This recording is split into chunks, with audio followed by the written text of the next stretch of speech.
මඩ සෝදාගත් කල රජකට සුදුසුයි කියපු ගොවියා අද හිඟනකමට ගොවිතැන් කරනවා. ලංකාවේ ගොවිතැන් කරලා බත සවි කරනවා කියලා කියන්නේ මාරම රිස්ක් එකක්.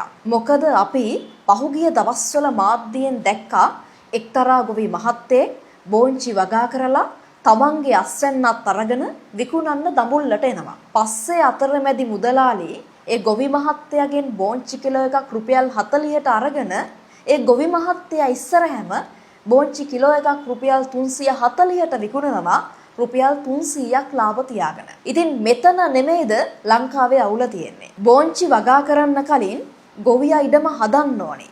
පැල හිටවන්න ඕනේ. තව වගාව බලා ගන්න ඕනේ. තෙල් පොහොර ටික ගහන්න ඕනේ. පස්සේ දඹුල්ලට අරගෙනත් එන්න ඕනේ. මේක සාධාරණද? කොහෙත්ම නැහැ. මෙතන නෙමෙයිද මාෆියාව තියෙන්නේ. ලංකාවේ හැමතැනම මේක නෙමෙයිද සිද්ධ වෙන්නේ. අපි හැමෝම මේ හැමදේම දේශපාලඥයන්ගේ වගකීම කියලා දේශපාලඥයන්ගේ පිට දාලා අපි අත පියදා ගන්න හදනවා. හැබැයි මේ හැමදේටම දේශපාලඥයෝ වැරදි නැහැ. නිෂ්පාදකයා සහ පාරිභෝගිකයා අතර තවත් අතරමැදියෝ ඇති නොවන විදිහට වැඩ කරන එක තමයි අපේ ජෙනරේෂන් එකේ වගකීම. ඒ වෙනුවෙන් අපි සෙට් වෙමු.